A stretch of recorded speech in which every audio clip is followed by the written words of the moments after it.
My dear brethren, I truly rejoice Mga with you. kapatid, talagang natutuwa ako sa inyo sa napakagandang experience na ito. 65 years ago, 65 taon na ang nakararaan noong katatapos pa lang ng World War II. Naranasan ko mismo ang mabiyayaan ng programang pangkawang gawa ng simbahan. Kahit bata pa lang ako noon, naalala ko pa rin ang masarap na lasa ng nakalatang peaches na may kasamang lugaw at ang mabangong amoy ng damit na ibinigay sa mga miyembrong Aleman ng nagmamalasakit na mga miyembro mula sa Estados Unidos. Hindi ko malilimutan kailanman ang pagmamahal at kabaitan ito na ibinigay sa aming mga na nangangailangan. Ang karanasan kong ito at ang ika-75 anibersaryo ng napakagandang planong pangkawang gawa ang dahilan ng pagninilay kong muli sa mga pangunahing tuntunin ng pagkalinga sa mahirap at nangangailangan, pag-asa sa sarili, at paglilingkod sa ating kapwa. Kung minsan itinuturing natin ang pagkakawang gawa na isang paksa lang sa Ebanghelyo, isa sa maraming aspeto ng Ebanghelyo. Ngunit naniniwala ako na sa plano ng Panginoon, ang ating pagtupad sa mga tuntunin ng pagkakawang gawa ay dapat magsimula sa ating pananampalataya at katapatan sa Kanya. Sa simula pa lang, binigyang diinan ng ating Ama sa Langit ang paksang ito. Mula sa mga pagsamo na, kung mahal ninyo ako, inyong alalahanin ang mga maralita at maglaan ang inyong ari-arian para sa kanilang panustos.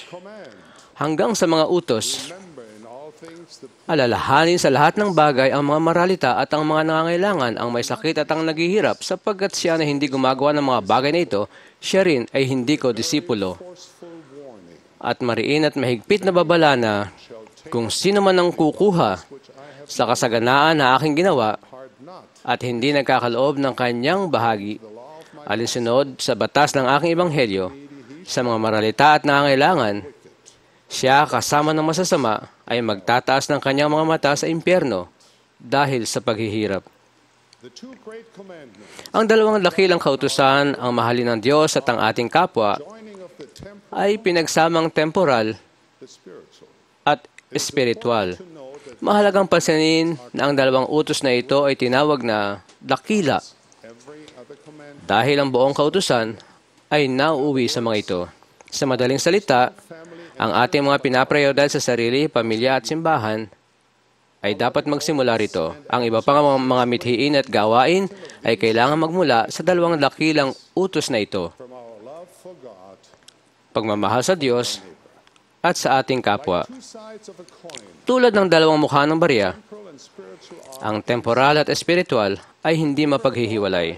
Ang tagapagbigay ng ating buhay ay nagpahayag, ang lahat ng bagay sa akin ay espiritual, at hindi kailanman ako nagbigay ng batas sa inyo na temporal.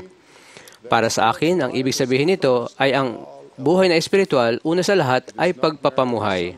Hindi lang ito isang bagay na aalamin at pag-aaralan, kundi ipamumuhay.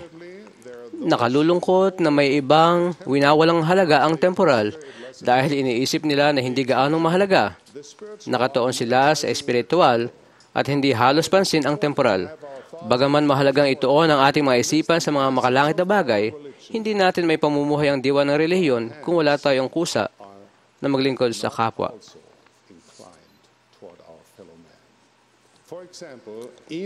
Isang halimbawa niya ng pagtatatag ni Enoch ng Zion gamit ang espiritual na pamamaraan sa pagbuo ng lipunang may isang puso at isang isipan at ang temporal na gawain upang matiyak na walang maralita sa kanila. Tulad ng dati, maaari nating turuan ang ating sakdal na halimbawa, tularan. Si Jesucristo, itinuro ni Pangulong J. Reuben Clark nang pumarito ang tagapagligtas sa lupa, may dalawa siyang dakilang misyon. Una ay upang gampanan ang kanyang tungkulin bilang Mesiyas, magbayad sala para sa pagkahulog at isakatuparan ng batas. Ang ikalawa ay upang ibsan ang mga pagdurusa ng kanyang mga kapatid sa lupa. In a very similar way, our spiritual Sa progress gayon ding is paraan, ang ating espiritual na pagunlad ay hindi maihihiwalay sa temporal na paglilingkod natin sa iba. the one complements the other. Nasa katuparan ng isang isa. Kung wala ang isa sa kanila, ito ay taliwas sa plano ng kaligayahan ng Diyos. Many good people Napakaraming mabubuting tao at organisasyon sa mundo ang nagsisikap na tugunan ang mahalagang pangangailangan ng mga maralita at nangangailangan saan man. Pinasasalamatan natin ito. the Lord's way of caring Ngunit ang paraan ng Panginoon sa pagkalinga sa mga nangangailangan ay iba sa paraan ng mundo. Sinabi ng Panginoon, ito ay talagang kinakailangang magawa sa aking sariling pamamaraan. Hindi lang siya interesado sa ating agarang pangangailangan, kundi sa ating walang hanggang pag-unlad.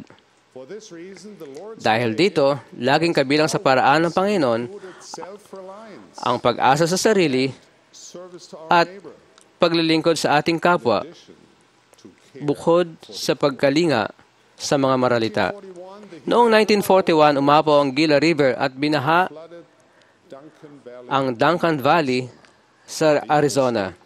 Isang bata pang stake president na nagngangalang Spencer W. Kimball ang nakapagpulong sa kanyang mga tagapayo, inalam ang pinsala at nagpadala ng telegrama sa Salt Lake City para humingi ng malaking pera. instead of sending money, President Sa halip na magpadala ng pera, nagpadala si Pangulong Heber J. Grant ng tatlong kalalakihan, Moyle, sina Henry D. Moyle, Romney, Marion G. Romney, at Harold Billy. they visited with President Kimball and Kinausap nila si Pangulong Kimball at nagturo sa kanya ng mahalagang aral. the program of Hindi ito programa na bigyan mo ako.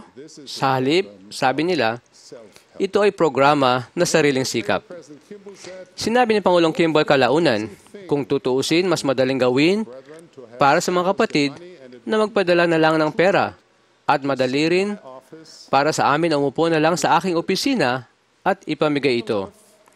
Ngunit, kay Rami magandang nangyari sa amin ng daan-daang of our own, mirambrong taga roon ang pumunta sa Duncan at gumawa ng mga bakod. the ground, and Nagkarga ng dayami, nagpatag ng lupa at ginawa ang lahat ng kailangang gawin.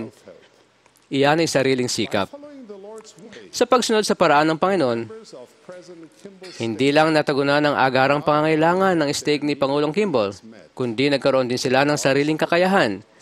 Nakapawi, alleviated suffering nakapawi ng pagdurusa, and love and higit na nagmahalan served each at nagkaisa sa kanilang paglilingkod.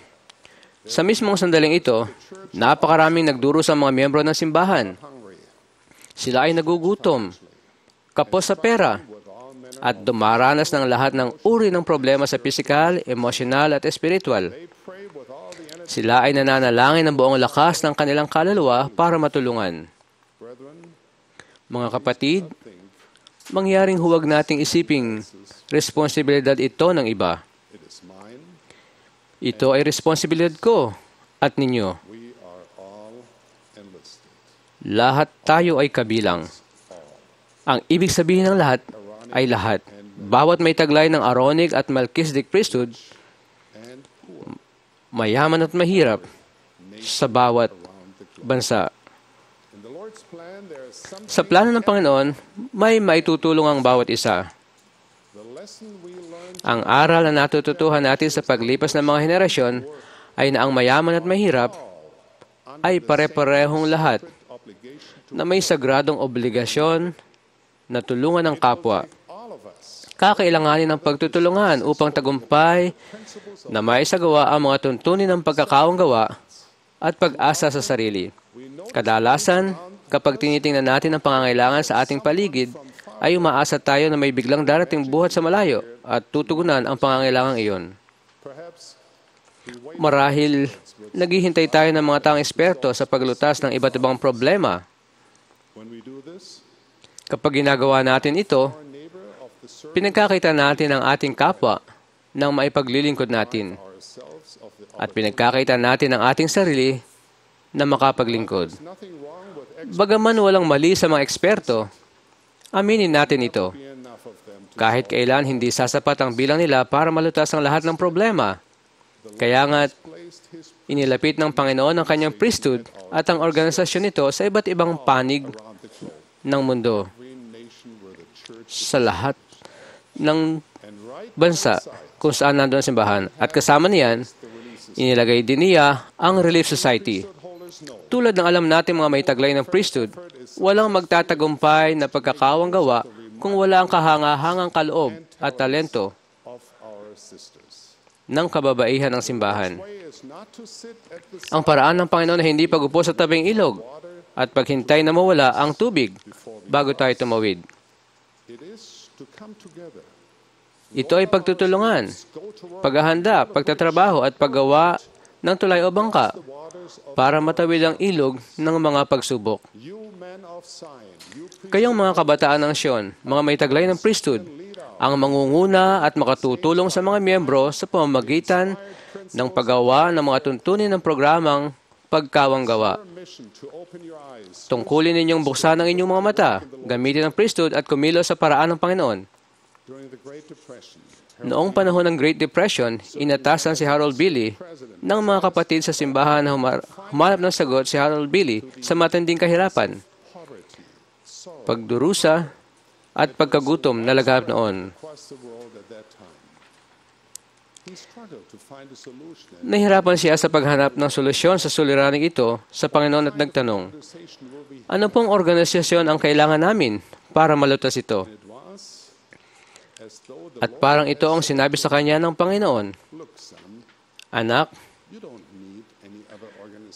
hindi mo kailangan ng iba pang organisasyon. Ibinigay ko sa iyo ang pinakalaki ng organisasyon sa ibabaw ng mundo. Wala nang higit pa sa organisasyon ng priesthood. Ang dapat mo lang gawin ay pakilusin ang priesthood. Iyan lang. Sa ganyang paraan din tayo nagsisimula ngayon. Naitatag na natin ang organisasyon ng Panginoon. Ang hamon sa atin ay kung paano ito gagamitin. Ang unang dapat gawin ay alaming mabuti ang naihalignanan ng Panginoon. Huwag nating ipalagay na alam na natin. Kailangan nating pag-aralan ng bagay na ito ng mapagpakumbabang tulad ng isang bata. Dapat matutuhang muli ng bawat henerasyon ang mga doktrinang pinagbabatayan ng paraan ng Panginoon sa pagkalinga sa mga nangangailangan.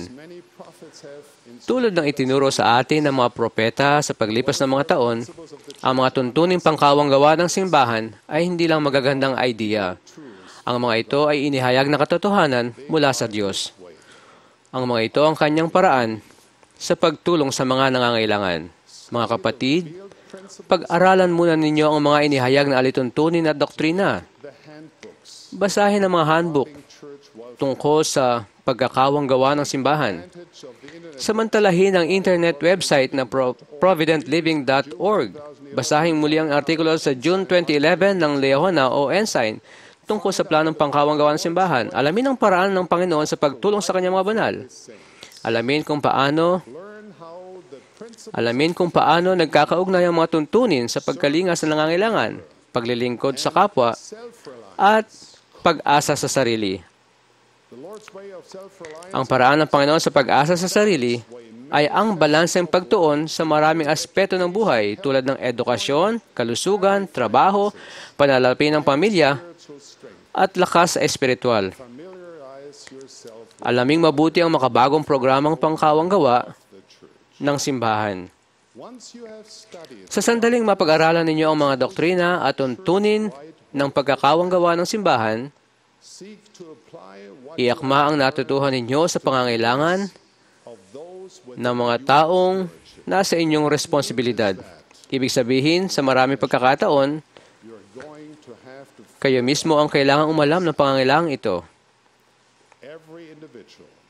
Ang bawat tao, ang bawat pamilya, ang bawat kongregasyon, at bawat lugar sa mundo ay magkakaiba. Walang iisang sagot na akma sa lahat sa gawain pangkawang gawa ng simbahan. Kailangan gumawa kayo ng plano na nakabatay sa doktrina ng Panginoon at akma sa mga kalagayan ng inyong nasasakupan. Sa pagpapatupad ng mga espiritual na tuntuning pangkawang gawa, hindi kailangan lagi kayong sumangguni sa Salt Lake City. Sa halip, ay sumangguni kayo sa mga handbook, sa inyong puso, at sa langit. God's inspiration, magtiwala sa inspirasyon ng Panginoon His way. at tularan ang kanyang pamamaraan. Sa huli, kailangan gawin ninyo sa inyong lugar ang ginagawa ng mga disipulo ni Kristo sa bawat dispensasyon. Payuhan ng isa't isa. Gamitin ang lahat ng makukuhang tulong. Hangarin ang inspirasyon ng Espiritu Santo. The Lord for His Hingin ang pagsang-ayon ng Panginoon at ihanda roll up your sleeves. ang sarili at magtrabaho. I give you a promise. Ipinapangako ko Follow this pattern. na kung tutularan ninyo ang paraang ito, Specific gagabayan kayo hinggil sa kung sino ang tutulungan, and were ano ang itutulong, kailan, at saan tutulong sa paraan ng Panginoon. the prophetic promises and blessings of church Ang mga nakikitang pangako at pagpapala ng kakawanggawa ng simbahan ng pagtulong sa paraan ng Panginoon ay ilan sa mga kahanga-hanga at pinakamagandang bagay na ipinagkaloob ng Panginoon sa kanyang mga anak. if thou draw out At kung magmamagandang loob ka sa gutom, by the affliction at iyong sisiyahan ng loob ang nagdadalamhating kaluluwa, kung magkagayoy sisilang ang iyong liwanag sa kadiliman, at ang iyong kadiliman ay magiging parang katanghaliang tapat, at papatnubayan ka ng Panginoon palagi. we are rich or poor, Mahirap man tayo o mayaman, regardless where we live, saan man tayo nakatira, we all need each other. kailangan natin ang bawat isa. Dahil sa pagsasakripisyo ng ating panahon, talino, at ari-arian, tayo bumubuti Sure and become at dumadalisay. of providing Ang pagtulong sa paraan ng Panginoon ay hindi lang isa sa mga nakalistang programa ng simbahan. programs of the church. It cannot be neglected or set Hindi ito dapat kaligtaan o isang tabi. to our Ito ay mahalaga sa ating doktrina. Ito ang diwa ng ating relihiyon. Mga kapatid, great and special malaki at espesyal na pribilehiyo natin bilang mga may taglay ng priesthood. priesthood to Napakilusin ng priesthood. must not turn aside Dapat nating isa puso our heads, at isa isip becoming more na higit na umasa sa sarili, caring better for the needy, kalingain ang mga nangangailangan compassion. at maglingkod ng may habag. The temporal is intertwined. Ang temporal ay kakabit ng espiritual. God has given us Ibinigay sa atin ng Diyos ang karanasan temporal at pagsubok na ito sa mundo as a laboratory upang sa pamamagitan nito ay maaari tayong umunlad bilang nilalang na nais ng Ama sa langit na ating kahinatnan. Naway maunawaan natin ang dakilang tungkulin at pagpapalang ito na dulot ng pagsunod at pagtulong sa paraan ng Panginoon. Ang aking dalangin of Jesus. sa sagradong pangalan ni Hesus Kristo. Amen.